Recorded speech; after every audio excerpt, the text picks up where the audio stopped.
자, 우리 일상 속에서 여러분이 지나시다 보면 어떻게 보면 우리 생각에 굉장히 이것은 우연적인 일이다라고 이제 생각하는 일들이 여러분 경험하실 때가 있습니다. 그럴 때 이제 세상 사람들은 보통 어떻게 생각을 할까요? 그들은 이제 좋은 일이 생겼을 때는 이제 재수가 좋다 이렇게 표현을 하고, 별로 안 좋은 일이 생겼을 때는 재수가 나쁘다 이렇게 표현을 하겠죠. 그러나 우리 성도님들은 그런 경우를 만났을 때 어떤 반응을 여러분 하시겠습니까?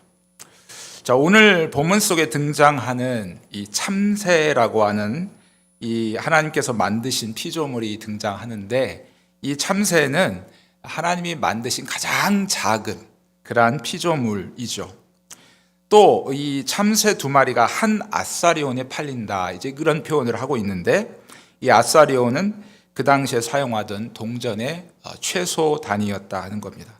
다시 말해서 가장 작은 단위의 동전이었다 하는 얘기죠.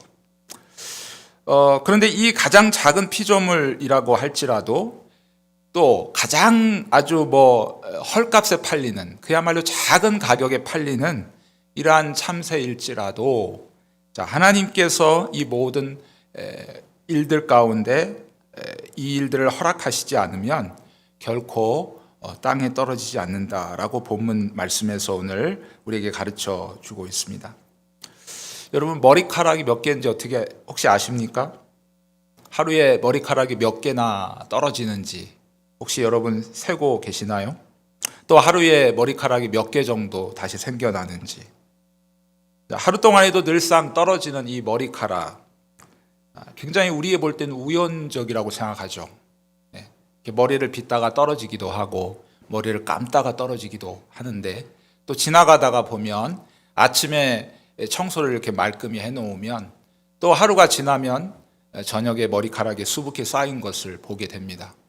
여러분, 이렇게 어떻게 보면 우연히 떨어지는 이 머리카락, 아무것도 아닌 것처럼 느껴지지만 우연처럼 보여지는 이 머리카락이 떨어지는 것도 하나님이 허락하시지 않으면 떨어지지 않는다 하는 것을 오늘 본문 속에서 우리에게 가르쳐 주고 있습니다. 이렇게 우리의 생각에는 우연이라고 여겨지는 것들도 바로 하나님이 허락하시고 또 허용하시는 것 안에서 하나님께서 작게는 우리 자신으로부터 시작해서 우리 가정과 교회와 그리고 이 나라 민족과 온 우주 만물을 통치하시며 다스려 나가신다는 사실입니다. 자, 이것을 우리는 하나님의 섭리라고 그렇게 말을 합니다. 창세기 45장 8절 말씀을 보게 되면, 자, 하나님의 섭리가 어떤 것인가를 대표적으로 발견할 수 있습니다. 우리 함께 같이 찾아서 읽어보도록 하겠습니다. 구약성경 72페이지입니다.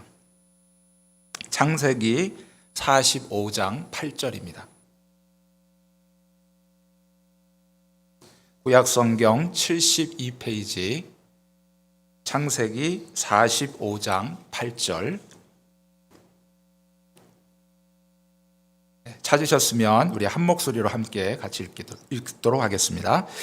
그런즉 나를 이리로 보낸 이는 당신들이 아니요 하나님이시라. 하나님이 나를 바로에게 아버지로 삼으시고 그 온 집의 주로 삼으시며 애굽 온 땅의 통치자로 삼으셨나이다. 아멘. 자, 오늘 이 말씀은 이제 먼 훗날 요셉이 애굽의 총리가 되어서 이제 그의 형들을 애굽에서 만났죠. 그리고 나서 고백하는 말씀이죠. 아직도 형들은 자기 동생을 애굽에 팔아 넘겼다라고 하는 이 죄책감에 지금 사로잡혀 있는 상황인 것이죠. 그런 상황 속에서 요셉은 바로 하나님의 섭리하심, 그것을 고백하고 있다 하는 것입니다. 자, 이제 자기가 이제 요셉이 지금 애굽에 팔려온 그 과정을 여러분이 아실 텐데요. 자, 37장 1절에 보니까, 자, 요셉은 형들의 잘못을 아버지 야곱에게 말했다, 그렇게 기록하고 있어요.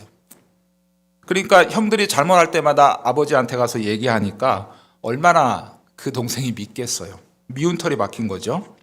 자, 37장 4절에 보니까 아버지 야곱이 형들보다 요셉을 더 사랑하는 것을 보고 또 그를 미워했다. 그렇게 기록하고 있습니다. 거기에 요셉은 한술 더 떠서 좀 눈치가 있어서 좀 얘기를 안 했으면 좋았을 텐데, 요셉은 자기가 꿈을 꾸었는데 그 꿈에서 이제 곡식단을 밭에서 먹는데 요셉의 단은 일어서고 나머지 11개의 곡식단은 자기를 둘러서서 절하더라. 이제 이런 얘기를 하는 거죠. 또 한 가지 꿈을 꿨는데 해와 달과 11별이 바로 요셉을 향해서 절하더라. 이런 꿈 얘기를 한 것입니다. 자, 이 꿈 얘기를 듣자 형들은 어땠을까요?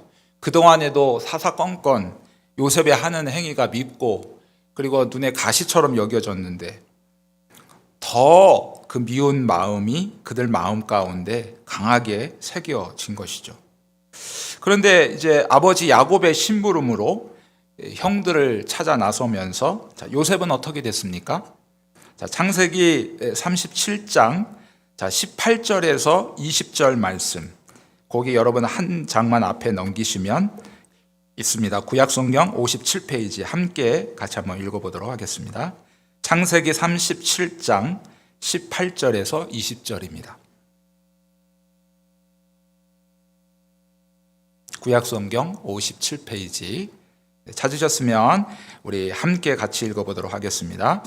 요셉이 그들에게 가까이 오기 전에 그들이 요셉을 멀리서 보고 죽이기를 꾀하여 서로 이르되 꿈꾸는 자가 오는도다.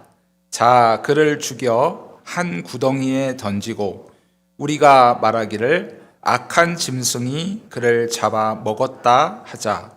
그의 꿈이 어떻게 되는지를 우리가 볼 것이니라 하는지라. 예. 여러분이 꿈꾸는 자가 오는도다. 자, 이렇게 얘기하잖아요. 여러분, 꿈꾸는 자가 오는도라는 책 제목도 있잖아요. 근데 사실 이 말은 형들이 요셉을 향해서 비아냥거리는 소리죠. 다른 말로 보면 저 꿈쟁이가 온다. 자, 그렇게 이야기하는 것입니다. 그런데 여기에서 우리가 보게 되면, 자, 비록 이제 형들이 잘못된 감정과 의지를 가지고 그들이 어떤 행위를 했음에도, 자, 그들은 그 요셉, 자기 동생을 어떻게 보면 팔아 넘기지 않을 수도 있었잖아요. 미워했지만, 그죠? 한번 그냥 멀리 광야에서 형들이 그냥 그 요셉을 혼내줄 수도 있었겠죠. 아니면 다시는 아버지한테나 이런 부분들에게 이제 자기들의 연약함을 이야기하지 말라라고 그렇게 위협할 수도 있었을 것입니다. 그러니까 팔아 넘기지 않을 수도 있었고 팔아 넘길 수도 있었는데 이제 그들의 자유로운 어떤 행동이 두 가지가 지금 선택권이 있는 거죠. 자, 그런 가운데서 그들은 어떤 편을 선택을 했어요? 바로 자기 동생을 팔아 넘기는 그러한 일을 하게 됐다 하는 것입니다. 이 형제들의 잘못된, 그렇지만 그들의 자유로운 행동, 자유의지를 가지고 어떤 행동을 했는데, 자, 이것을 통해서 하나님은 어떻게 일을 이루셨는가 하는 것을 우리가 아까 읽었던 창세기 45장 말씀에서 우리가 살펴보았습니다. 아마도 이 창세기 45장 8절 말씀에서 요셉이 어떻게 보면 하나님 앞에 또 형들 앞에 그러한 고백을 하게 되는데, 이러한 고백이 그로 말미암아 이해할 수 없는 고난과 고통 속에서 하나님을 끝까지 신뢰하고 바라보며 나올 수 있는 원동력이 아니었는가, 그렇게 여겨집니다. 뿐만 아니라 여러분 또한 인간의 죄악된 행동조차도 하나님의 섭리 아래 있음을 성경은 우리에게 보여주고 있다 하는 것이죠. 자, 우리 사도행전 말씀을 한번 찾아보겠습니다. 사도행전 2장 22절에서 23절 말씀입니다. 신약성경 189페이지입니다. 사도행전 2장 22절에서 23절, 신약성경 189페이지.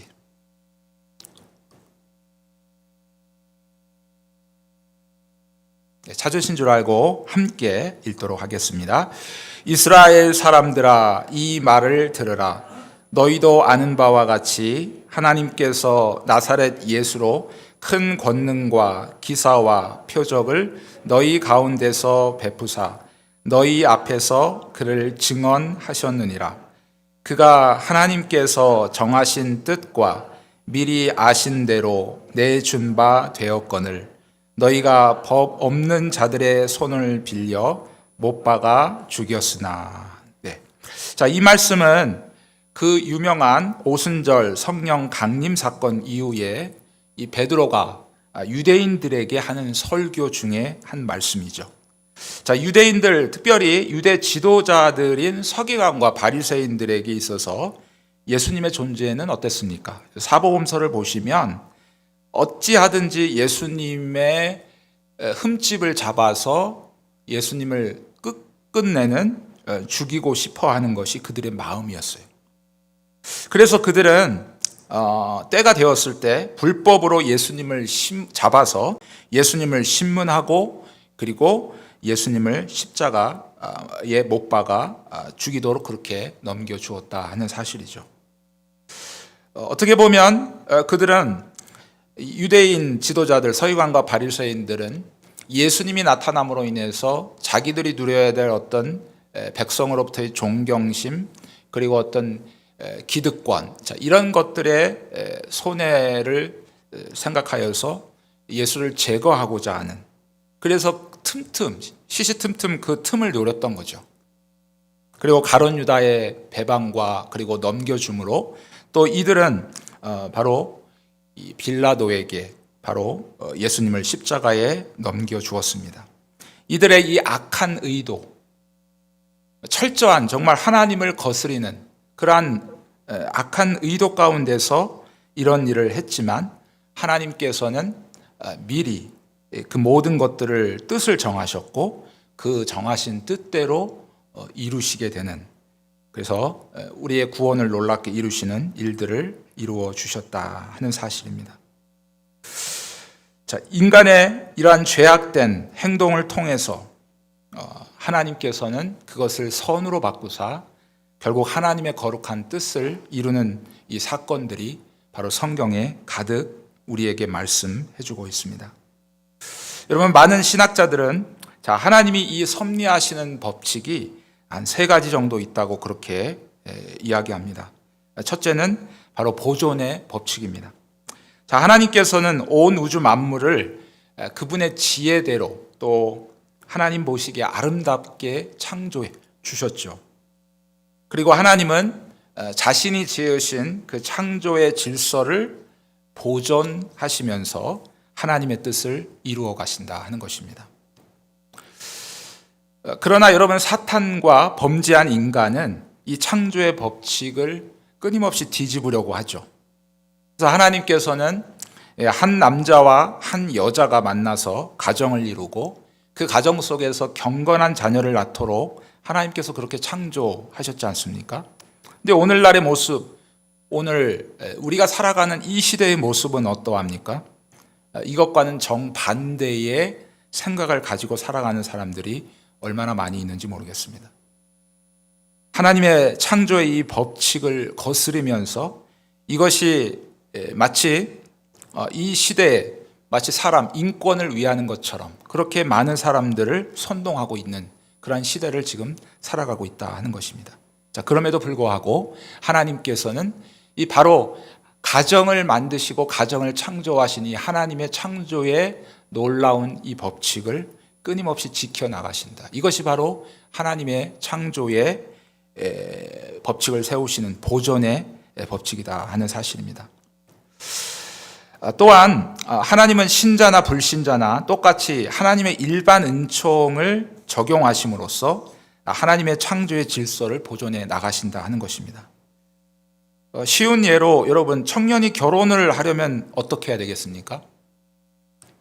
저도 청년 시절에 열심히 기도만 하고 정말 기도를 몇 년, 정말 10여 년, 10수년, 20년 가까이 기도만 하고 있었죠. 그리고 어느 날 갑자기 하나님께서 나에게 가장 알맞는 그러한 자매를 내 앞에 딱 데려다 주실 것이라는 확실한 그 오해가 섞인 믿음을 가지고 그렇게 기도를 했습니다. 근데 여러분, 이것은 여러분 아담에게만 적용되는 거죠. 여러분, 청년이 결혼을 하려면 어떻게 해야 되죠? 물론 기도도 해야죠. 자신의 가정을 위해서 열심히 또 내 배우자, 또 믿음의 배우자를 만나기 위해서 기도도 해야 되고 하지만 중요한 것은 사람을 만나야죠. 소개를 받고 또 이 사람 저 사람 만나보면서 또 데이트도 해보고 또 교제도 해보면서 내 생각과 저 사람의 생각이 어떻고 또 정말 우리가 믿음 안에서 한 가정을 이룰 수 있을 것인가라고 하는 이러한 생각들을 하면서 계속 만나봐야 드디어 하나님께서 예비한 자매를 서로 그죠? 만날 수 있도록 길을 열어주시지 않겠습니까?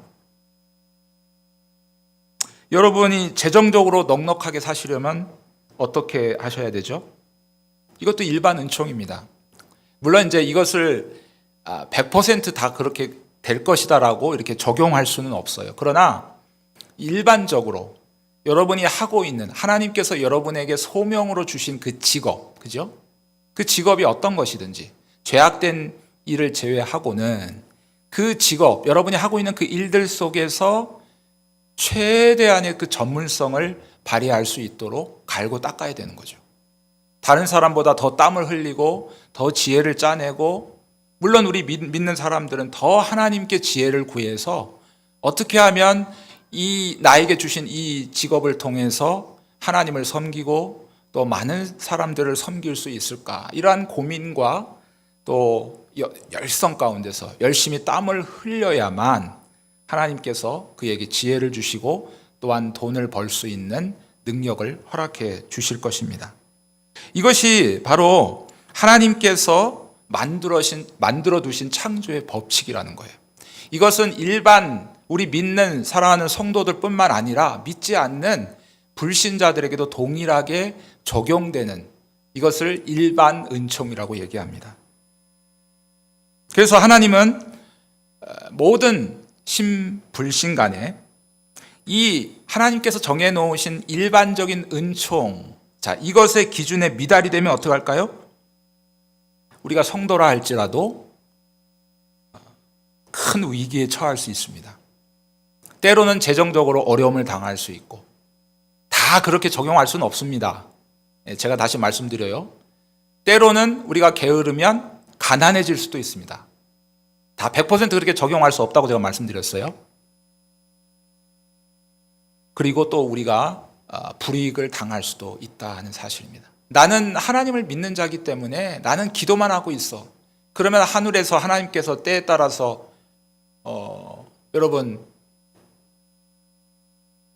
이 하나님 만나를 내려 주실 거야. 나에게 돈덩이를 떨어뜨려 주실 거야라고 하는 이런 착각을 하시면 안 된다는 거죠.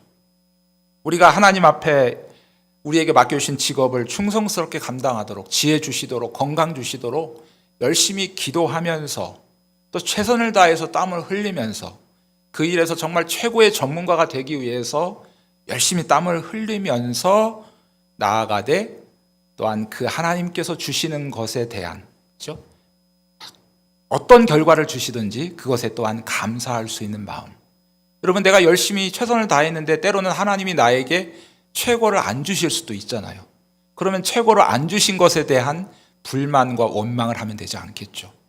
내가 하나님 앞에 열심히 기도하고 내가 정말 최선을 다해서 땀을 흘리며 일을 하는 가운데 하나님을 신뢰하는 가운데 나아갔을지라도 하나님께서 나에게 베풀어 주신 것에 대한 진정한 감사가 있어야 될 때 그것이 정말 하나님의 자녀로서의 마땅한 모습이다.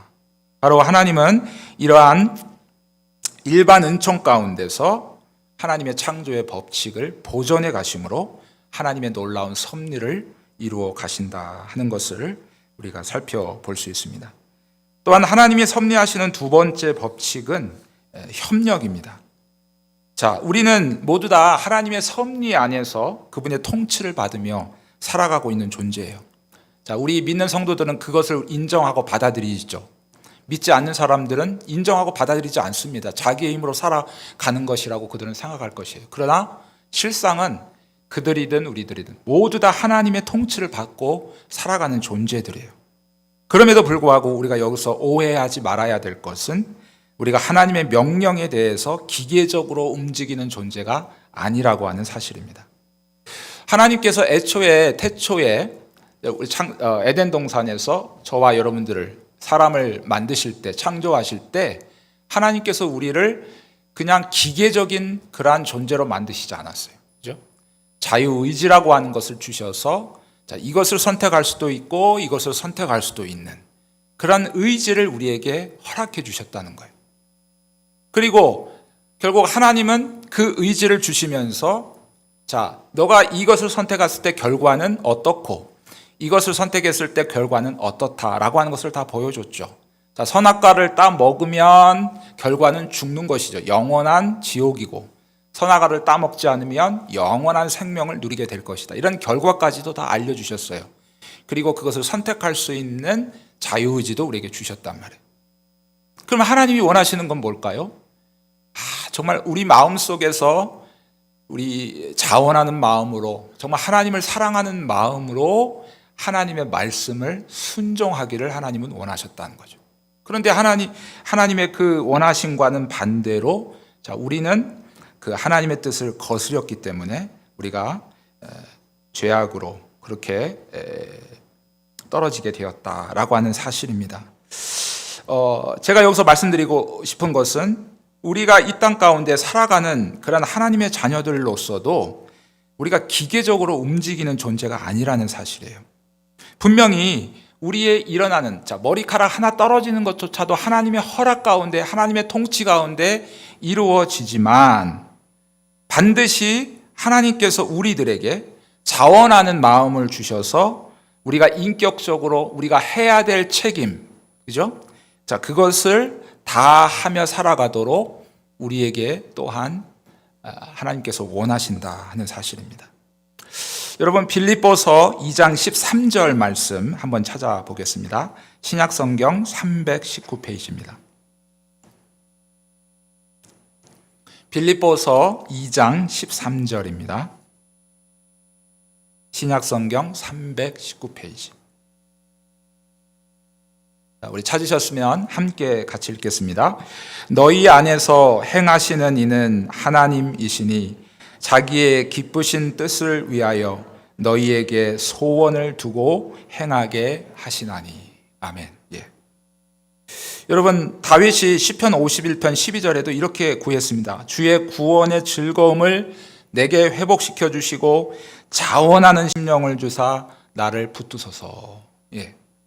그러니까 우리가 정말 하나님의 말씀을 어기고 타락한 인생은요, 하나님을 싫어해요. 하나님을 찾기를 거부하죠. 우리 마음 가운데 하나님의 말씀을 듣기를 거부해요. 그것이 우리의 본질이에요. 그러나 하나님께서 우리에게 성령을 부어주시고 우리를 구원하시는 그 순간부터 하나님께서는 우리에게 그분의 소원을 두고 우리 가운데 행하시게 하셨다는 거예요.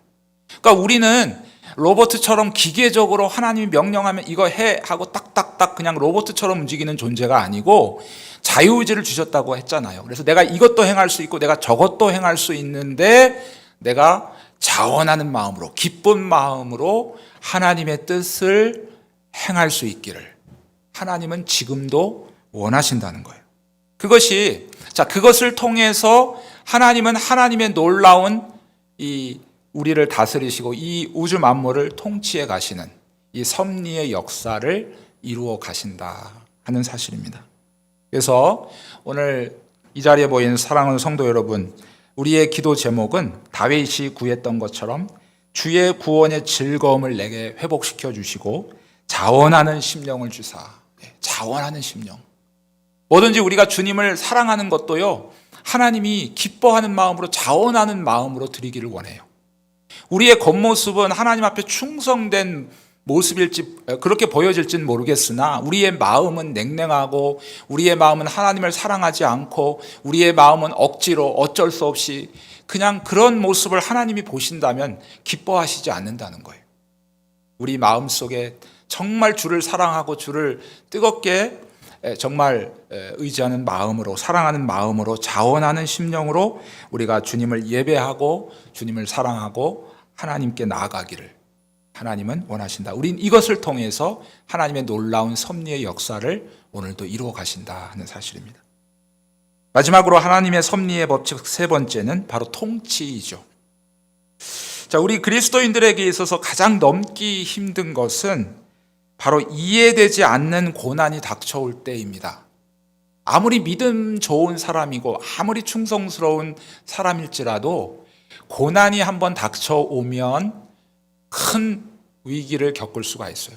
특별히 그 속에서도 정말 내가 이해될 수 없는, 내가 차라리 죄를 범했으면 하나님이 나에게 그 죄에 대한 대가로 징계를 하신다. 그러므로 나는 회개하면 되겠지라는 그런 어떤 일말의 마음의 어떤 해답을 가질 수도 있겠는데, 나는 그런 범죄한 것도 별로 기억이 안 나고 정말 나와 내 모든 가족, 우리 모두가 다 하나님을 열정적으로 섬기기로 정말 마음을 다해서 그렇게 섬기고 있는데 이해할 수 없는 어려움들이 나에게 닥쳐올 때, 여러분 그때 제일 넘기 힘든 그러한 시간들을 갖게 되는 것이죠.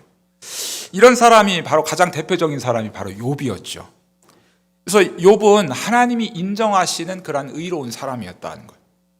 자, 성경에 보면 그는 물질적으로 부유할 뿐만 아니라 그는 영적으로도 하나님과의 성숙한 관계를 맺고 있는 사람이었어요. 자기 자신뿐만 아니라 자기의 10명의 자녀들이 잔치를 하잖아요. 생일 잔치를 하게 되면 아무래도 이렇게 먹는 잔치를 하게 되면 인간적인 마음이 자꾸 들어서 평소에 하지 않았던 마음가짐, 그런 어떤 세상적이고 유혹적인 그러한 마음가짐, 또 말, 이런 것들이 나오게 되잖아요. 그래서 욥은 항상 자기 자녀들이 잔치를 할 때마다 마음으로도 하나님께 범죄할까 봐, 마음으로도 하나님을 욕되게 할까 봐 그는 늘 두려워하며 하나님께 기도했던 그런 사람이었다 하는 거죠. 정말 그의 성경에 보게 되면 정말 그가 고난당할 아무런 잘못을 하지 않았어요. 오히려 더 하나님을 더 잘 섬겼던 사람인데 그에게 이해할 수 없는 고난이, 상상하기조차 힘든 고난이 몰려오게 됐다 하는 겁니다. 자, 욥기서 1장에 보게 되면 그가 아직 말하는 동안에 이렇게 3번이나 나오게 돼요. 여러분, 어떤 고난이 이렇게 한 번 와서요, 한 번 올 때 처음엔 힘들겠죠. 그러나 시간이 지나면 어느 정도 좀 회복이 돼요. 진정이 되죠. 그리고 이제 그 고난이 조금 어느 정도 마무리될 것 같은 상황에서 또 오면 그래도 어느 정도 이렇게 견뎌낼 힘이 있을 수 있어요. 그런데 고난이요, 자 보십시오. 자, 그에게 소떼와 양떼와 낙태떼가 있었어요. 낙타떼가 있었는데, 자, 이 도적들이 와서 소떼를 다 몰아갔습니다. 그래서 그것을 이제 종들이 와서 이게 보고하죠. 이게 소떼를 다 잃어버렸습니다라고 말하고 있는데 또 다른 종이 온 거예요. 이번에는 양떼를 다 잃어버렸다는 거예요. 그 얘기를 하는 동안에 또 다른 종이 와서 낙타떼를 또 다 잃어버렸다라고 얘기하는 거예요. 그 얘기가 끝나자마자 또 이제 한 종이 와서 얘기하는데 기가 막힌 얘기를 하죠. 10명의 자녀들이 한 곳에 모여서 잔치를 하는데 바람이 불어서 그 집이 무너짐으로 10명의 자녀가 한꺼번에 다 몰살당했다는 거예요. 여러분, 자녀가 정말 부모 먼저 자녀가 죽게 되면 얼마나 마음이, 가슴이 아픕니까? 부모의 가슴이. 한 명도 아니고 10명의 자녀가 한꺼번에. 자, 그럼에도 그가 하나님을 원망하지 않았어요. 그럼에도 그가 하나님에 대해서 왜 하나님, 나는 이제까지 하나님을 마음으로도 한 번도 정말 다른 것보다 더 하나님을 사랑했고 정말 하나님, 우리 자녀들도 믿음 안에서 잘 살기를 그렇게 원했는데 하나님 왜 이러십니까? 하나님을 향해서 원망하지 않았다는 거예요. 오히려 주신 이도 하나님이시오 취하신 이도 하나님이시니 오직 그분만이 찬양을 받으실지입니다. 그렇게 고백을 했죠. 마귀의 시험은 거기서 끝나지 않았습니다.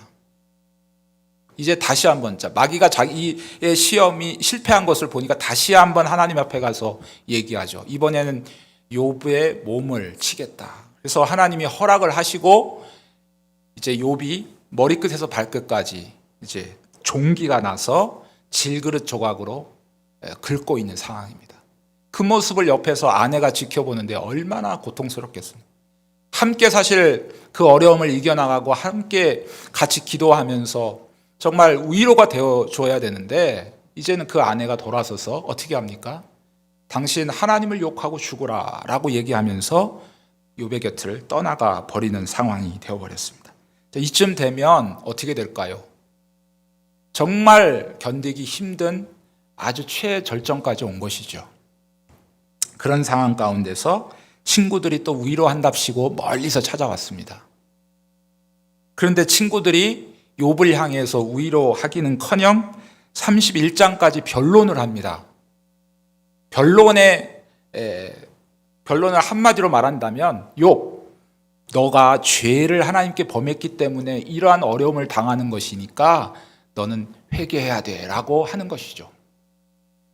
여러분, 이러한 일들 가운데서 욥이 얼마나 고통스러웠을까요? 이해할 수 없는 고난이 하나도 아니고 연달아 줄지어 생기게 될 때 여러분은 어떻게 반응하시겠습니까? 하나님, 나는 주님을 위해서 이것도 했고 저것도 했고 나는 주님을 위해서 열심히 섬긴다고 했는데 왜 하나님 그거 안 알아주시고 이 어려움을 나에게 이렇게 주십니까? 여러분, 혹시 이렇게 하나님 앞에 원망과 불평만 늘어 놓으시지는 않으신가 하는 거죠. 하지만 여러분, 하나님의 섭리 안에서 이 모든 고난을 다스리시고 이끌어 가시는 분이 하나님이시라고 하는 것을 그 순간에 우리가 신뢰할 때, 여러분, 내가 하나님 앞에 했던 것만 자꾸 기억이 나면 원망과 불평이 날 수밖에 없어요. 내가 하나님 앞에 요만큼 했는데 하나님 요 정도는 해주셔야죠 라고 여러분 기대를 했는데 하나님이 전혀 그것과는 반대되는 어떤 고난을 나에게 줄 때 하나님 앞에 막 삐져 있는 거죠. 섭섭한 마음이 있는 거죠. 그러나 이 모든 고난이 하나님께서 나에게 어떤 특정한 목적이 있고 또 이 모든 고난을 하나님께서 다스리시고 이끌어 가신다라고 하는, 그래서 하나님을 신뢰하는, 어떻게 보면 이 고난을 통해서 나를 더 하나님의 자녀로 성숙하게 만드시겠다라고 하는 이런 하나님의 섭리에 대한 이러한 확실한 신뢰가 있을 때에 여러분, 우리는 욥처럼 끝까지 우리가 하나님의 우리에게 주시는 그 고난을 잘 통과하게 될 줄 믿습니다. 욥도 결국엔 나중에는 너무 고통스러우니까 결국 자기의 의를 드러내고 때로는 이렇게 하다가 변론이 된 거 아니겠습니까? 그럼에도 불구하고 하나님께서는 이 모든 고난이 지난 후에 바로 이해할 수 없었던 고난이 조금씩 이해되어지기 시작을 한 거죠. 그래서 욥기 42장의 끝부분에 보게 되면 이렇게 고백을 하죠. 내가 주께 대하여 귀로 듣기만 하였사오나 이제는 눈으로 주를 배움나이다. 100번 듣는 것보다 한 번 보는 것이 낫다. 어쩌면 저는 이 말씀을 묵상하면서 욥이 물론 하나님과의 관계가 정말 친밀했고 성숙했던 욥의 모습이었지만 그래도 여전히 간접적이었지 않았나. 그래도 여전히 누군가를 통해서 또 제3자를 통해서 그 하나님을 알아가는 그런 정도의 신앙이 아니었는가. 그랬는데 이 이해할 수 없는 신앙, 이 고통과 고난을 통해서 그는 이제 하나님을 보는 그러한 성숙한 신앙으로 바뀌어지게 되었다는 거예요. 하나님을 봤다는 게 뭐 환상 중에 하나님을 봤다는 걸 의미하는 게 아니죠. 정말 말씀을 통해서 하나님께서 나에게 말씀하시는데 그 하나님이 어떤 분이신가? 그 하나님은 정말 이 고난 속에서 나를 더 성숙하게 세우시고 하나님의 거룩한 군사로 세우시기 위한 정말 나를 사랑하시기 위한 그 고난이었구나라고 하는 것을 그가 더 성숙한 마음으로 깨닫게 되어지고 감사하게 되어지는 그런 한 차원 더 높은 성숙한 신앙을 그가 가지게 되었다라고 하는 고백이 될 수 있을 것 같습니다.